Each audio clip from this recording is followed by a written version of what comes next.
Looking for a dream home is exciting. Choosing the right buyer advocate is game changing. Today, I'm sharing some tips on selecting a professional to guide you through the process and how to avoid those costly mistakes. Number one, find somebody who knows the market inside and out. A solutions based buyer advocate will have their finger on the pulse of the market, the trends, the forecasts.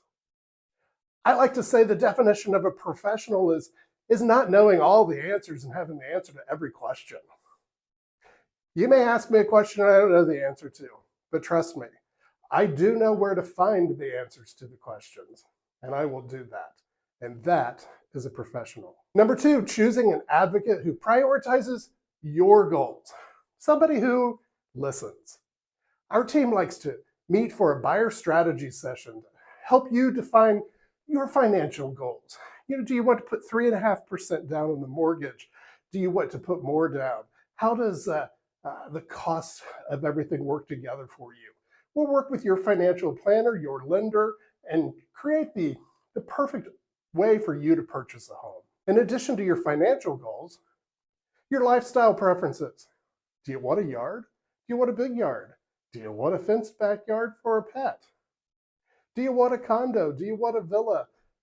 Lots of different options, and we will help you determine what is best for you and your future plans. How long do you think you're going to be there? Is this something you want to keep as a rental property? A second home, perhaps?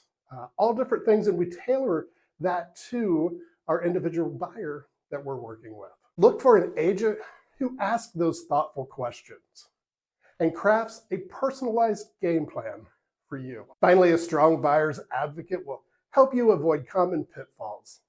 They spot red flags in contracts, and they know when to risk pushing back on terms in a purchase agreement and guide you on buying decisions that you might regret later. I'm often told when showing homes that I point out more negatives than positives because sometimes the negatives are the more difficult things to see.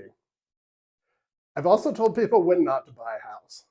And only once have I told somebody, if you really want to buy this house, you need to find another agent because this is not a good purchase. And I don't want to be the person who helps you make that bad of a decision. I often use the illustration. It's kind of comparing it to baseball. Every house has a strike. Sometimes if they have 2 strikes, you think about whether it's right for you, but 3 strikes, you really need to consider if maybe it's out. Buying a home is a big deal. Invest in an advocate who is not just experienced, but solutions-based and genuinely committed to your best outcome. If you found this helpful, hit that like button, subscribe, and follow the rest of our tips here at Homebuyer University. And if you're in Central Indiana and thinking about a purchase or want to sit down and talk about a strategy session for yourself, please reach out. If you're not in Central Indiana, also reach out because we know people who operate their business just like we do, actually throughout the world, but certainly throughout the United States. We look forward to the next step here on Homebuyer University.